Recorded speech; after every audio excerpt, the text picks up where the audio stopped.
Hey guys, welcome back to channel. അപ്പോൾ ഇന്ന് നമ്മൾ കാണാൻ പോകുന്നത് ന്യൂ ടെയിൽ ടു ടെൽ എന്ന സൗത്ത് കൊറിയൻ ഡ്രാമയുടെ 9ാമത്തെ എപ്പിസോഡാണ്. അപ്പോൾ ഇതുവരെ നമ്മൾ കണ്ടുകൊണ്ടിരുന്നത് ഒരു 9 ടൈൽഡ് ഫോക്സ് ആയിട്ടുള്ള നമ്മുടെ ഊൺഹോക്ക് ആകട്ടെ അവളുടെ പവേഴ്സ് എല്ലാം നഷ്ടപ്പെട്ട് തിരിച്ച് ആ ഒരു പവേഴ്സ് എല്ലാം കിട്ടുന്നതിന് വേണ്ടിയിട്ട് അവൾ 8 ടൈൽഡ് ആയിട്ടുള്ള ഫോക്സുമായിട്ട് അവളുടെ ഫേറ്റ് എക്സ്ചേഞ്ച് ചെയ്യുന്നതിനും അതിന്റെ ഭാഗമായിട്ട് ആ 8 ടൈൽഡ് ഫോക്സിനെ 9 ടൈൽഡ് ഫോക്സ് ആക്കുന്നതിന് വേണ്ടി കുറെ നല്ല കാര്യങ്ങൾ ചെയ്ത് വീടിന്റെ എനർജി കൂട്ടാനും ശ്രമിച്ചുകൊണ്ടിരിക്കുകയാണ്. മാത്രമല്ല ഇതിനിടയിൽ അവർ തിരിച്ച് അവരുടെ ഒറിജിനൽ ലൈഫിലേക്ക് പോകുന്നത് വരെ ഒരു റിലേഷൻഷിപ്പ് അല്ലെങ്കിൽ ഒരു ഡേറ്റിംഗ് അവൾ അങ്ങനെ വിചാരിക്കുന്നുണ്ടെങ്കിലും ശരിക്കും അവർക്ക് രണ്ടുപേർക്കും പരസ്പരം അങ്ങോട്ടും ഇങ്ങോട്ടും നല്ല ഫീലിങ്സ് തന്നെ ഉണ്ടായിരുന്നു. അങ്ങനെ ഇപ്പൊ കഴിഞ്ഞ എപ്പിസോഡിന്റെ എൻഡിങ്ങിലായിട്ട് കങ്ങ് അവന്റെ ഫീലിങ്സ് കൺവേ ചെയ്യുന്നതും അവളെ കിസ് ചെയ്യുന്നതും നമ്മൾ കണ്ടതാണ്. അങ്ങനെ ഇപ്പൊ ആദ്യം മോൻഹോ അത് ആക്സെപ്റ്റ് ചെയ്യുന്നുണ്ടെങ്കിലും പെട്ടെന്ന് അവനെ മാറ്റി നിർത്തിയിട്ട് നീ എന്താണ് ഇങ്ങനെ ചെയ്തതെന്നും ഒക്കെ അവന്റെ അടുത്ത് ചോദിക്കുന്നുണ്ട്. ആക്ച്വലി ഊൺഹോക്ക് ഇത് കാരണം കുറച്ച് നാണമൊക്കെ വന്നിട്ടുണ്ടായിരുന്നു. അപ്പൊ ആ ഒരു നാണത്തിനെ മറക്കുന്നതിന് വേണ്ടിയിട്ടാണ് അവളിപ്പോ വളരെ റൂഡായിട്ട് അല്ലെങ്കിൽ കുറച്ച് ബോൾഡായിട്ട് ബിഹേവ് ചെയ്തുകൊണ്ടിരിക്കുന്നത്. ഇതേ നേരം വൂസിയോക്കാകട്ടെ ഊൺഹോപ്പോ സാധാരണ ഒരു മനുഷ്യനാണെന്നുള്ള ഒരു സത്യം ഷാമന്റെ അടുത്ത് പറയുമ്പോൾ അത് കേട്ടിട്ട് ഷാമനാകട്ടെ ഒരു മനുഷ്യനിൽ ഞാൻ ഇൻട്രസ്റ്റഡ് അല്ല എന്ന് പറഞ്ഞ് അവിടെ നിന്ന് ഇറങ്ങാൻ നിൽക്കുമ്പോഴാണ് അങ്ങനെയെങ്കിൽ ആരാണ് ഇതിന്റെ മെമ്മറീസ് എല്ലാം മായ്ച്ചു കളഞ്ഞതെന്ന് അവൻ ചിന്തിക്കുന്നത്. അങ്ങനെ അവൻ വൂസിയോകനെ കുത്തിപ്പിടിച്ച് അവനെ ചോദ്യം ചെയ്യുമ്പോൾ അവളെ വേറൊരു ഫോക്സിനെ താൻ കണ്ടതായിട്ടും അവളാണ് തന്റെ മെമ്മറീസ് മായ്ച്ചു കളഞ്ഞതെന്നും വൂസിയോക്ക് പറയുന്നുണ്ട്. സോ ആ ഒരു ഷാമനാകട്ടെ ഇനിയിപ്പോ നമ്മുടെ ഊൺഹോയ്ക്ക് പകരം പാവം നമ്മുടെ 8 ടൈൽഡ് ഫോക്സിനെ പിടിക്കാനായിട്ടാണ് പ്ലാൻ ചെയ്യുന്നത്. അങ്ങനെ ഇപ്പൊ പിറ്റേ ദിവസം ആകട്ടെ ഊൺഹോയും കങ്ങും തലേ ദിവസം കിസ്സൊക്കെ ചെയ്ത കാരണം കൊണ്ട് ആകെ ഓക്വേർഡ് അടിച്ച് പരസ്പരം കാണാണ്ട് ഒഴിഞ്ഞു മാറി നടക്കാണ് അവര് രണ്ടുപേരും. അങ്ങനെ ഇരിക്കെ അവൻ പുറത്തു പോയ തക്ക നോക്കിയിട്ട് ഊൺഹോ പതിയെ ഹാളിലേക്ക് ഇറങ്ങുന്നുണ്ടെങ്കിലും പെട്ടെന്ന് അവൻ കയറി വരുമ്പോൾ അവൾ പെട്ടെന്ന് അവന്റെ അടുത്ത് നിന്ന് ഒളിക്കുന്നതിന് വേണ്ടിയിട്ട് അവിടെയുള്ള ഒരു കുഞ്ഞു ടേബിളിന്റെ അടിയിൽ ഒളിച്ച് ഇരിക്കുന്നുണ്ടെങ്കിലും കൈയോടെ അവനത് കണ്ടുപിടിക്കുന്നുണ്ട്. അങ്ങനെ അതിനുശേഷം അവൻ അവളെ ഒരുമിച്ച് എക്സസൈസ് ചെയ്യാനായിട്ട് വിളിക്കുകയും അവർ രണ്ടുപേരും കൂടി ഇപ്പൊ സ്ട്രെച്ചിങ്ങും ജോഗിങ്ങും ഒക്കെ ആയിട്ട് ഒരുപാട് ടൈം ഒപ്പം സ്പെൻഡ് ചെയ്യുന്നുണ്ട്. മാത്രമല്ല ഇതിനിടയിൽ കങ്ങ് വളരെ സ്വീറ്റായിട്ട് വളരെ കെയറിങ്ങോട് കൂടി അവളുടെ അടുത്ത് പെരുമാറുന്നതൊക്കെ പുറത്ത് കാണിക്കുന്നില്ലെങ്കിലും ഉള്ളില് അവൾ ഒത്തിരി എൻജോയ് ചെയ്യുന്നുണ്ടായിരുന്നു. അങ്ങനെ എക്സസൈസ് ഒക്കെ ചെയ്തതിനു ശേഷം അവളിപ്പോ ഫുട്ബോൾ കളിക്കാന്ന് പറഞ്ഞ് അവൻ ഗ്രൗണ്ടിലേക്ക് കൂട്ടിക്കൊണ്ടു പോവുകയും അവിടെ വെച്ച് അവളങ്ങനെ വളരെ ഹാപ്പി ആയിട്ട് നിൽക്കുന്നതൊക്കെ കാണുമ്പോൾ കങ്ങിനും ഒത്തിരി സന്തോഷം തോന്നുന്നുണ്ട്. അങ്ങനെ ഇപ്പൊ തിരിച്ച് വീട്ടിലേക്ക് നടക്കുന്നതിന്റെ ഇടയിൽ തന്റെ സ്പോർട്സ് ടീം പണ്ടത്തെ പോലെ ഒന്നും അല്ലെന്നും അവർക്ക് കിട്ടുന്ന സാലറി വളരെ കുറവായതുകൊണ്ട് തന്നെ താൻ കുറച്ച് ട്രബിൾസിലാണെന്നും അതുകൊണ്ട് ഈ അടുത്ത് കുറച്ച് ദൂരെയായിട്ട് വരുന്നൊരു മാച്ച് എന്തായാലും അറ്റൻഡ് ചെയ്യാനായിട്ട് താൻ തീരുമാനിച്ചിരിക്കുകയാണെന്നും കങ്ങ് ഇപ്പോൾ അവളുടെ അടുത്ത് പറയുന്നുണ്ട്.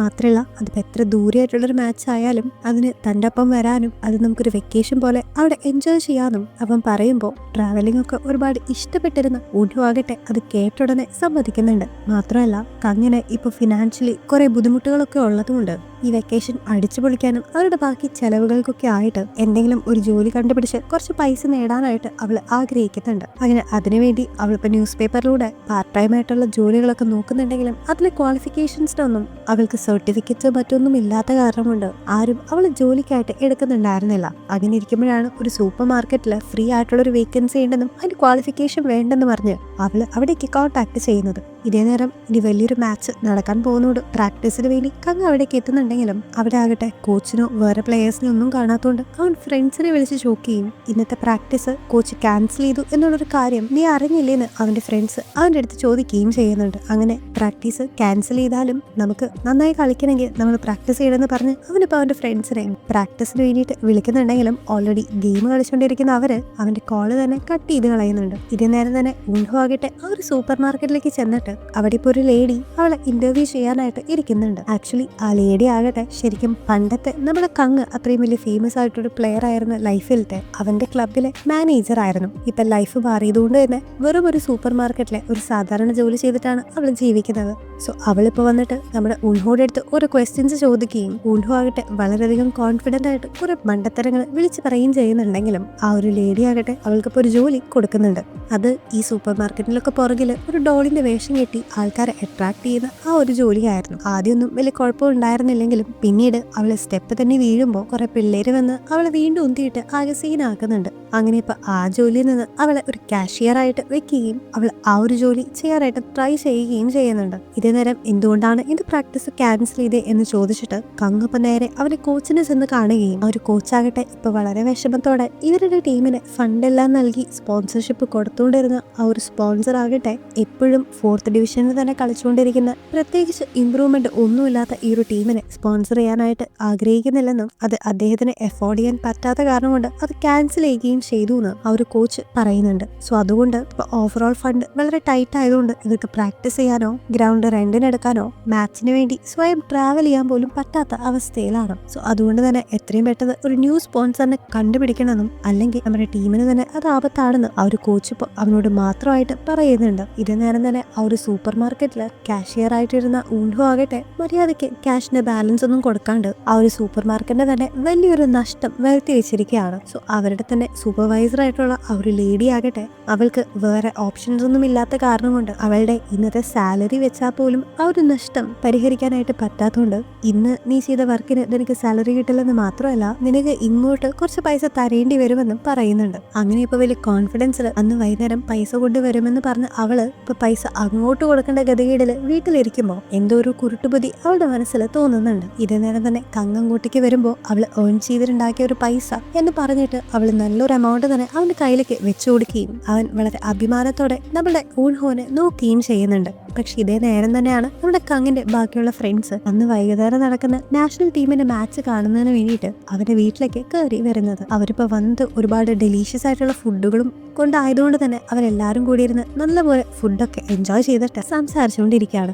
ഇതിനിടയിലാണ് നമ്മുടെ കങ്ങിന്റെ ഒരു ഫ്രണ്ടിന് കുറച്ച് ദിവസങ്ങളായിട്ട് ഒരു വിയോർഡായിട്ടൊരു ഫീലിംഗ് ഉണ്ടെന്നും താൻ ആരും ഫോളോ ചെയ്യുന്നത് പോലെ തനിക്ക് എപ്പോഴും തോന്നുന്നുണ്ടെന്നും അവൻ എല്ലാവരുടെ അടുത്തുമായിട്ട് പറയുന്നത്. ആക്ച്വലി അവൻ രാത്രി സ്ട്രീറ്റിൽ കൂടെ നടക്കുമ്പോൾ കട്ടായിട്ട് കിടന്ന ബൾബ് തന്നെത്താനെ കത്തുകയും വീഡിയോ ഗെയിം ഒക്കെ കളിക്കുമ്പോൾ തന്നെ ആരും നോക്കിയിരിക്കുന്ന പോലെ അവന് അനുഭവപ്പെടുന്നുണ്ടെന്ന് അവൻ പറയുന്നുണ്ട്. അങ്ങനെ പറഞ്ഞ് തൊട്ടടുത്ത നിമിഷം തന്നെ അവിടെ ഒരു ലൈറ്റ്നിങ് പോലെ ചെറിയൊരു സർക്യൂട്ട് ഉണ്ടാവുമ്പോൾ അത് കണ്ട് എല്ലാവരും ഒന്ന് പേടിക്കുന്നുണ്ട്. പക്ഷെ ഇത് കാണുന്ന നമ്മുടെ ഊൺഹു ആകട്ടെ കങ്ങിനെ വിളിച്ച് പുറത്തേക്ക് വന്നിട്ട് ആരോടും പുറത്തു വരാനായിട്ട് ആവശ്യപ്പെടുന്നുണ്ട്. ആക്ച്വലി അത് നമ്മുടെ 8 tailed ഫോക്സ് തന്നെയായിരുന്നു. മാത്രമല്ല നേരത്തെ അവള് ലൈറ്റ്നിങ്ങിന്റെ ആ ഒരു കാര്യമൊക്കെ ഉണ്ടാക്കിയതുകൊണ്ട് അവൾക്ക് സ്പിരിച്വൽ പവർ കൂടിയിട്ടുണ്ടായിരിക്കുന്ന ഊൺഹു പറയുമ്പോൾ തനിക്ക് ഈയിടെയായിട്ട് സ്പിരിച്വൽ പവർ കൂടിയിട്ടുണ്ടെന്നും പക്ഷെ ഇപ്പോൾ താൻ അങ്ങോട്ടേക്ക് വന്നിരിക്കുന്നത് ഈ ഒരു കാര്യം പറയാനല്ലെന്നും പകരം നമ്മുടെ കങ്ങിന്റെ ഫ്രണ്ടായിട്ടുള്ള സോബിനെ കാണാനായിട്ടാണെന്ന് അവൾ പറയുന്നുണ്ട്. ആക്ച്വലി നമ്മുടെ 8 tailed ഫോക്സ് ആകട്ടെ കങ്ങിന്റെ ഫ്രണ്ടായിട്ടുള്ള സോബിന്റെ അടുത്ത് ചെറിയൊരു ക്രഷ് ഒക്കെ ഉണ്ടായിരുന്നു. അതുകൊണ്ടാണ് അവളിപ്പോൾ അവനെ ഫോളോ ചെയ്ത് അങ്ങനെ നടക്കുന്നത്. അങ്ങനെ ഈ ഒരു കാര്യം കേൾക്കുന്ന ഊൺഹു ആകട്ടെ അവളുടെ അടുത്ത് വളരെയധികം ദേഷ്യപ്പെട്ടിട്ട് നിന്നോട് ആരാണ് ഒരു മനുഷ്യനെ പ്രണയിക്കാനായിട്ട് പറഞ്ഞതെന്നും നിന്റെ അതേ ഫേസുള്ള എന്റെ സിസ്റ്ററിന് ഉണ്ടായിട്ടുള്ള കാര്യങ്ങൾ ഞാൻ നിന്റെ അടുത്ത് പറഞ്ഞതല്ലേന്നും വീണ്ടും നീ നിന്റെ ലൈഫ് കളയാനായിട്ട് എന്തിനാണ് ഒരു മനുഷ്യനെ സ്നേഹിക്കുന്നതെന്നൊക്കെ ഊൺഹു ആകട്ടെ മറ്റേ ഫോക്സിന്റെ അടുത്ത് ചോദിച്ച് അവളെ ചീത്ത പറയുമ്പോൾ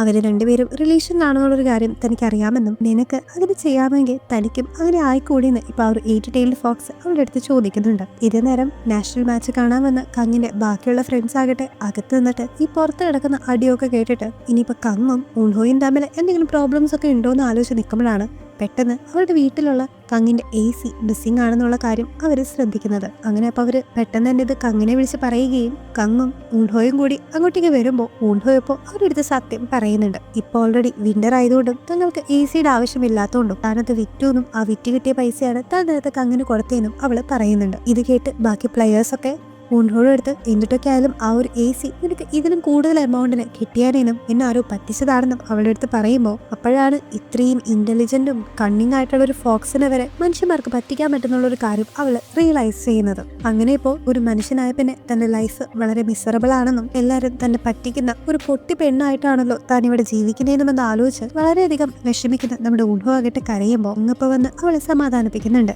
ഈ സമയത്ത് ഇപ്പൊ നാഷണൽ ആയിട്ടുള്ള മാച്ച് നടക്കല്ലേന്നും നിനക്കത് കാണണ്ടേന്നും അവള് കങ്ങിന്റെ അടുത്ത് ചോദിക്കുമ്പോൾ അത് കണ്ടിട്ട് തനിക്ക് വലിയ കാര്യമൊന്നുമില്ലെന്നും കാരണം തനിക്ക് പകരം ഇപ്പൊ വൂസിയൊക്കെ ആയിരിക്കും അവിടെ കളിക്കുന്നതെന്നും അതിലും ഇമ്പോർട്ടന്റ് ആണ് ഇപ്പൊ നീയുമായിട്ട് ഞാൻ സ്പെൻഡ് ചെയ്യുന്ന ടൈം എന്ന് പറഞ്ഞ് അവൻ അവളെ സമാധാനിപ്പിക്കാനായിട്ട് ഇരിക്കുന്നുണ്ട്. അങ്ങനെ ഇത് കേൾക്കുന്ന നമ്മുടെ ഊൺഹോ ആകട്ടെ എത്രയും പെട്ടെന്ന് അവന് അവന്റെ പഴയ ലൈഫിലേക്ക് എത്താൻ എത്തിക്കുമെന്ന് അവന്റെ അടുത്ത് പ്രോമിസ് കൊടുക്കുകയും ചെയ്യുന്നുണ്ട്. അങ്ങനെ അവർ രണ്ടുപേരും അതി റൊമാൻറ്റിക് ആയിട്ട് കിസ് ചെയ്യാനായിട്ട് വരുന്ന സമയത്താണ് പെട്ടെന്ന് അവരുടെ ഫ്രണ്ട്സ് അവിടേക്ക് വന്നിട്ട് നാഷണൽ ആയിട്ടുള്ള മാച്ചിന്റെ ഇടയിൽ വൂസിയോക്ക് ഹാർട്ട് അറ്റാക്ക് വന്ന് താഴേക്ക് അൺകോൺഷ്യസ് ആയിട്ട് വീണുവെന്ന് അവന്റെ അടുത്ത് പറയുന്നത്. മാത്രമല്ല അവന്റെ ഇപ്പോഴത്തെ നില കുറച്ച് മോശമാണെന്നും എപ്പോൾ വേണമെങ്കിലും അവൻ മരണപ്പെടാമെന്നും അവർ പറയുമ്പോൾ ഇത് കേട്ട് ആകെ ഷോക്കാകുന്ന നമ്മുടെ കങ്ങാകട്ടെ വേഗം ഒരു ടാക്സി വിളിച്ചിട്ട് അവിടേക്ക് പോകാനായിട്ട് നിൽക്കുമ്പോൾ എന്താണ് പറ്റിയതെന്ന് അവൻ ഊൺഹോയുടെ അടുത്ത് ചോദിക്കുകയും തനിക്ക് എന്താണെന്ന് അറിയില്ലെന്നും താൻ ശരിക്കും നിന്റെയും വൂസിയോക്കിന്റെയും ലൈഫുകള് നിങ്ങളുടെ ഫേറ്റുകൾ അങ്ങോട്ടും ഇങ്ങോട്ടും എക്സ്ചേഞ്ച് ചെയ്തു എന്ന് മാത്രമേ ഉള്ളൂ എന്ന് അവൾ റിപ്ലൈ കൊടുക്കുന്നുണ്ട്. സോ അതിനർത്ഥം ഇപ്പൊ നമ്മളുടെ കങ് അവന്റെ ഒറിജിനൽ ആയിട്ടുള്ള ലൈഫിൽ അത്രയും ഫേമസ് ആയിട്ടുള്ള ഒരു പ്ലെയർ ആയിട്ടാണ് ഇരിക്കുന്നതെങ്കിൽ അവനായിരുന്നു ശരിക്കും ആ ഒരു ഹാർട്ട് അറ്റാക്ക് വന്ന്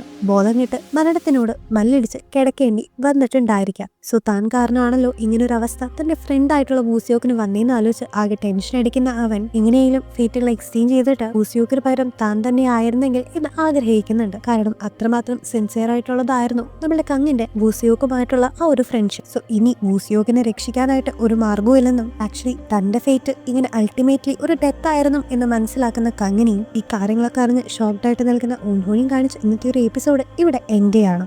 സോ ഗൈസ്, ശരിക്കും നമ്മളുടെ കങ്ങിന്റെ ഫേറ്റ് ഇത് തന്നെ ആയിരുന്നു എന്നും അതുപോലെ ഇനി ശരിക്കും വൂസിയോക്കിന് എന്താണ് സംഭവിക്കാൻ പോകുന്നതെന്നും അതിനു മുമ്പ് ഇവരുടെ ഫേറ്റുകളെങ്ങാനും വീണ്ടും എക്സ്ചേഞ്ച് ചെയ്യാൻ പറ്റുമെന്നൊക്കെ ഇനി വരുന്ന എപ്പിസോഡ് കൂടെ ആയിട്ട് നമുക്ക് റിവീൽ ചെയ്യാം. വീഡിയോ ഇഷ്ടപ്പെടുന്ന എല്ലാവരും ചാനൽ സബ്സ്ക്രൈബ് ചെയ്യാനും വീഡിയോ ലൈക്ക് ചെയ്യാനും മറക്കരുത്. അപ്പോൾ അടുത്ത എപ്പിസോഡായിട്ട് നാളെ വീണ്ടും കാണാം. Till then take care, by.